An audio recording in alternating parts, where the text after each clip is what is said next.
Digestion in grass eating animals.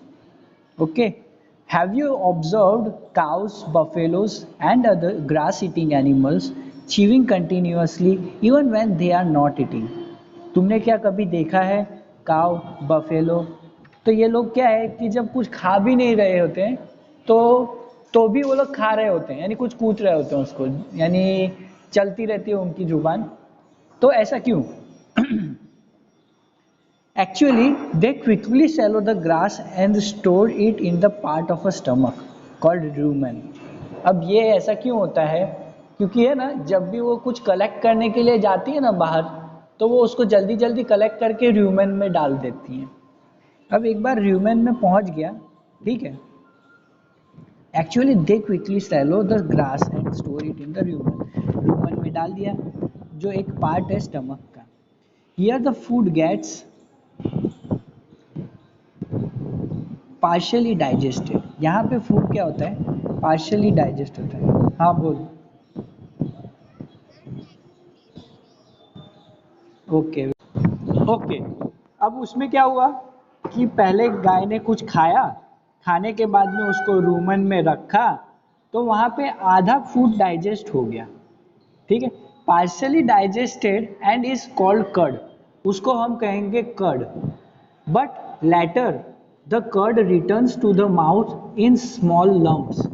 अब उसमें क्या होता है कि वो जो खाया हुआ है ना, वो छोटे छोटे पार्ट्स में वापस से पेट में से बाहर आता है, स्मॉल लम्प्स में। And the animal chews it, और उसके बाद में वो उसको धीरे धीरे च्यू करेगी, जैसे हम जुगाली कहते हैं, तो वो जुगाली करती है। I request each and every one to please mic off रखो, ठीक है। माइक ऑफ का मतलब समझ में नहीं आता हो तो मैं समझाऊँ क्लास से बाहर निकाल के, ठीक है। Now but later the cud returns to the mouth in small lumps and the animal chews it. फिर उसको क्या है कि छोटे छोटे लम्प्स में आता है और एनिमल्स उसको चावते हैं, और चावने के बाद में इस प्रोसेस को कहते हैं रूमिनेशन। क्या कहेंगे? Rumination. And these animals are called ruminants. तो ये एनिमल्स को क्या कहेंगे? रूमिनेंट्स कहेंगे, ठीक है। The grass is rich in cellulose, grass के अंदर सेल्यूलोज ज़्यादा होता है। अ टाइप ऑफ कार्बोहाइड्रेट्स, वो एक प्रकार का कार्बोहाइड्रेट्स ही है। Many animals including humans can not digest cellulose. अब ह्यूमन्स क्या है कि सेल्यूलोज को डाइजेस्ट नहीं कर सकते हैं। अब ध्यान से देखो, ये गाय है, ये गाय ने क्या किया है? खाया, खाने के बाद में ये गया र्यूमन में, यहाँ पे ये जो दिख रहा है पोर्शन, ये र्यूमन है, र्यूमन में गया। फिर उसके बाद में वो वापस से स्मॉल फॉर्म में बाहर आता है, चावने के बाद ये अंदर जाता है यहाँ पे, यहाँ से फिर ये स्मॉल इंटेस्टाइन में से होते हुए वो पोधड़े के रूप में बाहर निकल जाता है, ठीक है। अभी यहाँ पे आते हैं हम। Ruminants have a large sac-like structure called rumen between the esophagus and the small intestine. अब ruminants क्या है?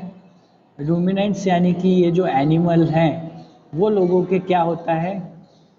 एक बड़ी सी बैग होती है जिसे हम कहते हैं rumen between the esophagus and small intestine, यानी कि ये यूसोफेगस और जो ये स्मॉल इंटेस्टाइन है हमारे, उनके बीच में पाया जाता है ना। And the small intestine, the cellulose of the food is digested here. अब जो सेल्यूलोज है फूड का, वो क्या होता है? वो यहाँ पे डाइजेस्ट हो जाता है। And the action of certain bacterias which are not present in human, the cellulose of the food is digested here. अब जो सेल्यूलोज होता है फूड का, वो क्या होता है? यहाँ पे डाइजेस्ट होता है, जो हमारे पास ऐसी ताकत नहीं है ना। Here the action of certain bacterias which are not present in human, तो वैसे बैक्टीरियाज ह्यूमन में प्रेजेंट नहीं है। So far you have learned about animals which possess the digestive system, but there are many small organisms which do not have a mouth and a digestive system. तो ऐसे कई animals हैं जिनको मुंह भी नहीं होता है और स्टमक भी नहीं होता है, but they are very small, many small organisms जो इनके ऐसा होता है। Then how do they acquire and digest food, तो वो लोग किस तरीके से फूड को ग्रहण करते हैं और उसको पचाते हैं। In the section below you will learn another interesting way of food, अभी अलग प्रकार का फूड होता है उसके बारे में तुम जानोगे। Feeding and digesting in amoeba, अब अमीबा क्या करेगा, is a micro organism, single celled organism found in pond and water, pond और वाटर में मिलेगा। वो एक सिंगल सेल है, हैड अ सेल मेम्ब्रेन होती है, a rounded dense nucleus and a small bulb like vacuoles, ठीक है, इन इट्स साइटोप्लाज्म, उसके साइटोप्लाज्म में एक छोटी सी बल्ब लाइक स्ट्रक्चर होगा, ठीक है। Amoeba constantly changes it shapes and position, amoeba अपना शेप और पोजीशन हमेशा बदलते रहता है। इट पजेसेस आउट वन और मोर फिंगर लाइक प्रोजेक्शन, वो एक और ज़्यादा फिंगर लाइक स्ट्रक्चर को क्या कहते हैं, प्रोजेक्ट करती है, कॉल्ड स्यूडोपोडिया, ठीक है, स्यूडोपोडिया और false feet for movement and capturing of food. Amoeba feeds on some microorganisms when it senses food. जब उसको फूड के बारे में पता चलता है तो वो क्या करता है, वो उसे खा लेता है। When it senses the food, देखो ये न्यूक्लियस है, न्यूक्लियस के बारे में समझाया है, ठीक है। ये स्यूडोपोडियम है, यहाँ से फूड पार्टिकल वो खा रहा है, इंजेक्ट कर रहा है, जो इंजेक्शन प्रोसेस के बारे में कल मैंने कहा था। फूड वैक्यूल्स हैं, ये फूड वैक्यूल्स हैं, ये यहाँ से निकले और यहाँ से इजेक्टेड वेस्ट, यहाँ से वेस्ट निकल जाता है अमीबा के अंदर, ठीक है। तो ये एक पूरा प्रोसेस है। Amoeba feeds on some micro organism, वो माइक्रो ऑर्गेनिजम्स को फीड करती है, ठीक है। Pushed out pseudopodia around the food particles and engulf it, है ना। The food becomes trapped in a food vacuoles, food कहाँ पे जाता है, ट्रैप होता है, फूड का जो वैक्यूलोस है ना, ये देखो, ये फूड वैक्यूलोस में जाता है, ये बीच में एकदम, वहाँ पे जाके क्या होता है,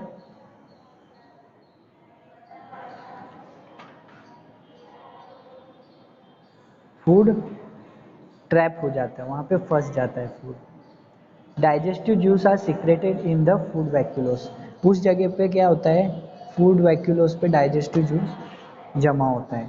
they act on the food, वो फूड पे एक्ट करेंगे, and break it down into simpler substances, और उसे सिंपलर सब्सटेंस में कन्वर्ट कर देते हैं। Gradually the digested food is absorb, जो धीरे धीरे क्या होता है, जो डाइजेस्टेड फूड है वो सोखने लगता है।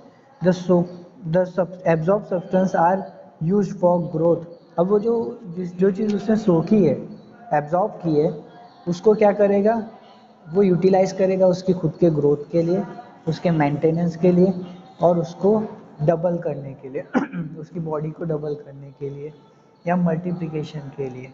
The undigested residue of the food, तो बाकी का जो बचा हुआ फूड होता है वो क्या होता है, expelled out of the vacuoles. Vacuoles देखो यहाँ से ये क्या हो रहा है, बाहर निकल रहा है ना, इजेक्शन, तो वैक्यूलस की साइड से ये बाहर निकल जाता है, ठीक है, यहाँ के रास्ते से। तुमको कभी भी पूछा जाएगा कि अमीबा के डाइजेशन सिस्टम के बारे में बताएं, तो तुम्हें इतना बताना है।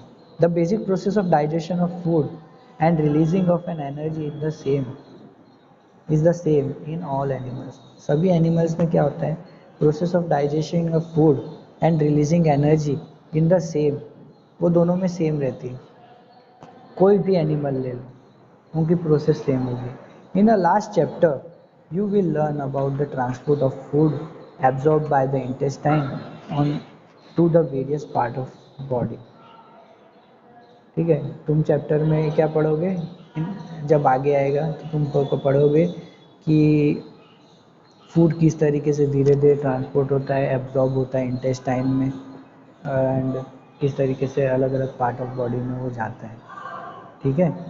अब हम पढ़ते हैं इसके बारे में कि animal nutrition including nutrition required mode of intake of the food and it is utilize in the body. Animal nutrition के अंदर इस तरीके से होता है। The stomach, the human digestive system, human digestive system के अंदर कौन कौन से पार्ट होते हैं?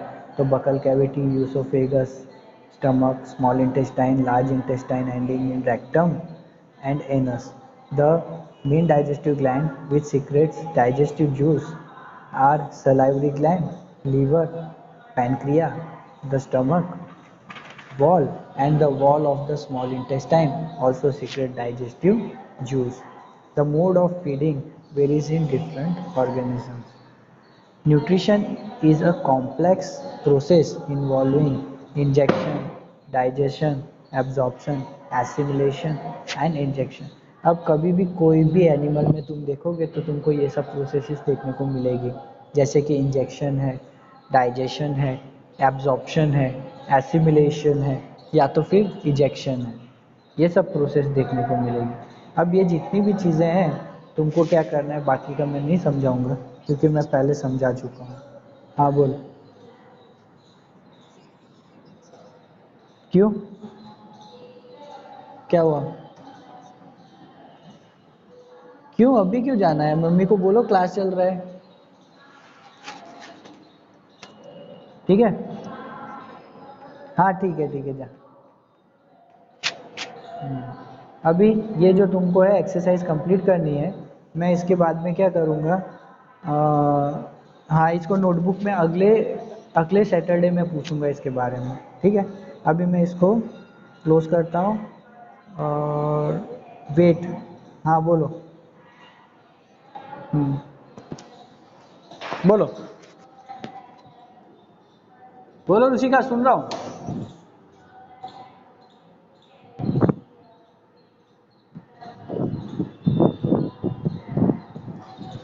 फैटी एसिड्स यानी कि उसके अंदर जो प्रोसेस हो रही है, कहाँ पे लिखा है ये बताओ पहले।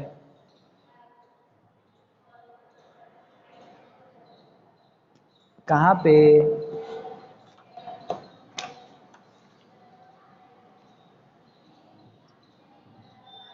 Page number 19।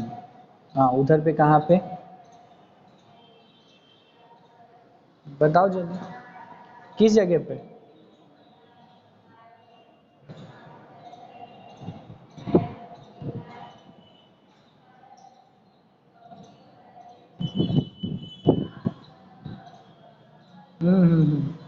वो कीवर्ड्स है, फैटी एसिड का यूज है यहाँ पे कहाँ किया गया है वो चीज़ देखो, डाइजेशन के टाइम पे दिया गया होगा कहीं पे फैटी एसिड्स के बारे में।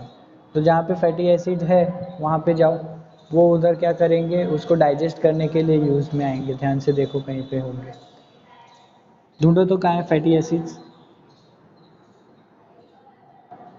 जल्दी ढूंढ के बताओ।